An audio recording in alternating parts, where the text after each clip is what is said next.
Hey, IT friends, how you doing? Have any of you ever experienced a situation where you've gone out of your way, above and beyond, to provide a level of service to a client over a period of time significant enough, and a level of service high enough where you really feel like you've built a rapport, you've built a reputation, you've built value, there's something there. And then, seemingly out of nowhere, that client turns around and they indicate that they're going to go with a different provider or find someone else or other bids or some other way, maybe not in a negative way where they're criticizing you, but they're going to go elsewhere to seek those exact same services. Has that ever happened to you or service provider that you know? I've made videos on this general concept before because it's a really common pitfall that all sorts of service providers fall into, not just MSPs and IT. Like pretty much anybody who provides any sort of service, whether that's super high professional level service or very, very, very low just labor service, it's super common. And it's one of the main reasons that I make a lot of content where I use words that seem like I'm very anti-customer service, and it's not that at all. Being service first and treating your customers right is literally your product. It's more a cautionary tale to get everybody to understand that ultimately, at the end of the day, you can't confuse the job with a value add. And I think that's where a lot of service providers, especially ones that are more early in their career, they haven't really figured that out yet. I was reminded that recently of a conversation I saw on one of the MSP discords I'm in, where a hardworking provider here had said the following. I'm going to paraphrase a little bit just to not embarrass or directly call anyone out here, because I don't know individually the people involved and I don't know who they know. But basically, what they said is they've been working as an MSP for a client for quite a long time, and that client was the actual like owner was somebody that was a friend and mentor they'd known for years.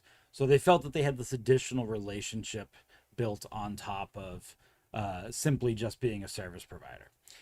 It's been really challenging because this client consistently would bring up budgetary constraints and just generally inability to move forward with recommendations that were offered up for upgrades and whatnot. But at the same time, this MSP had been really going above and beyond to consistently just keep everything working to the point where they felt that they'd really made kind of a herculean effort to go and really keep a outdated shoestring budgeted technology functional at a level that, quite frankly, the laws of physics shouldn't permit. In other words, this MSP is really looking at themselves and thinking, I'm effectively a miracle worker here.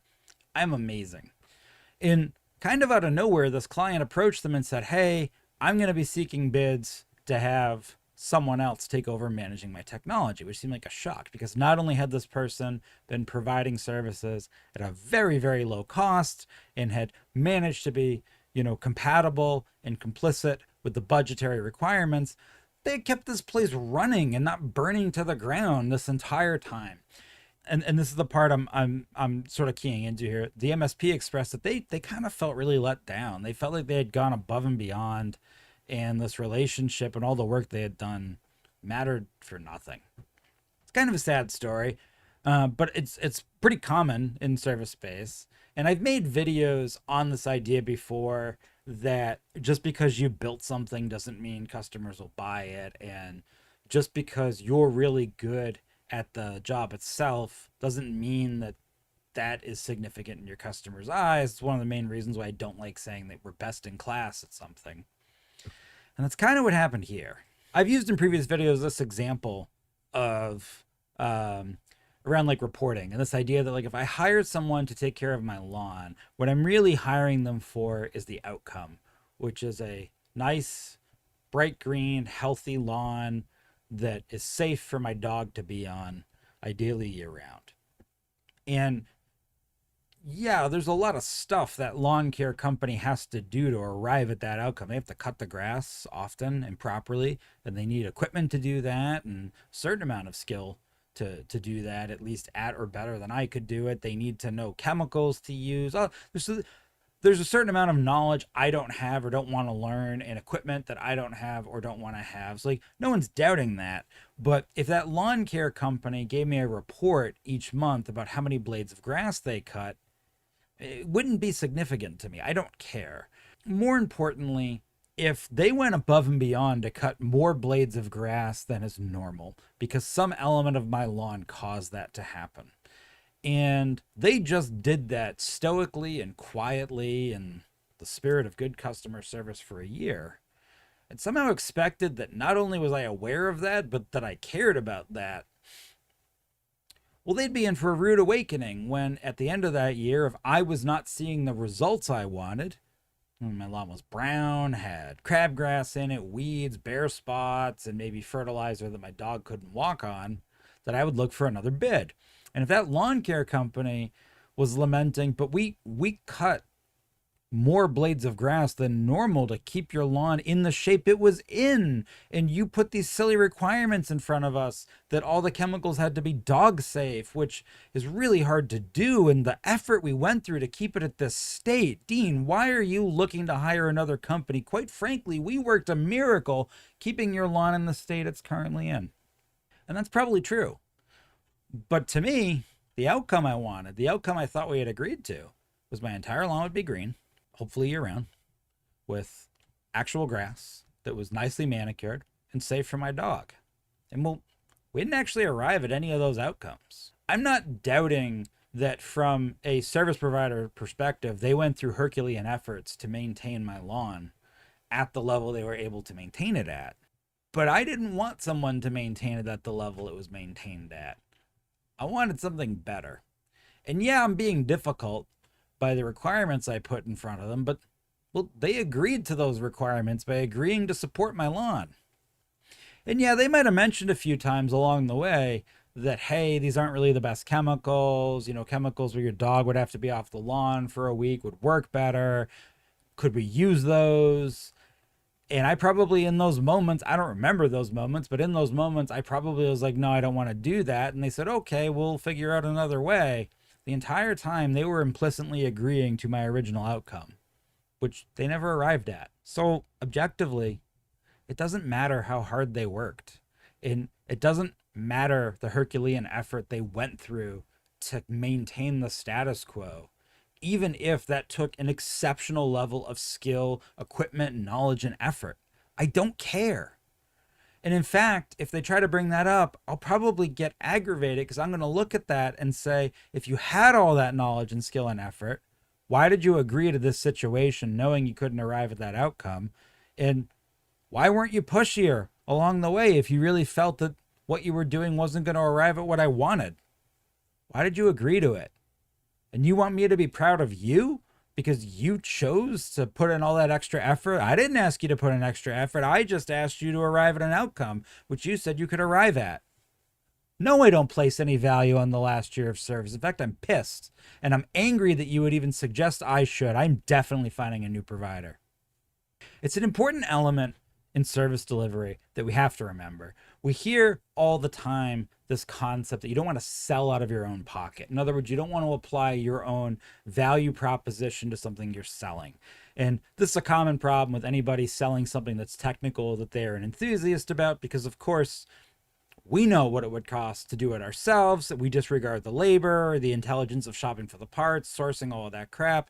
And so we, from a sales perspective, many techs learn to understand this, that, for example, just because you could build a computer out of parts for $600 doesn't mean that the client should buy a $600 computer. And I think most service providers would understand that. But we forget that that same logic applies to how we service, and we can service out of our own pockets. And we can think that we are delivering above best-in-class support, that we are going through a Herculean effort to literally produce a functional miracle. And then we don't understand why our clients not only aren't impressed, but maybe are mad at us for doing that. That's a mismatch. It's a delta between understanding the outcomes your clients expected versus what you're actually doing. And it's assuming that the raw effort you're putting in is something you should be rewarded for. And when I phrase it like that, I hope if you're that MSP and you have employees, that triggers the part of your brain that goes, well, hang on a minute. I wouldn't let an employee say that. No, you wouldn't. You wouldn't let an employee say to you, I deserve a raise because I put in a ton of effort. You would want to give a raise to someone who puts in effort and produces an outcome, right? It's that idea between just being busy versus being productive. In this case, this MSP, just like in my fictional lawn care example, they were busy more than productive, and now they want a trophy for being busy.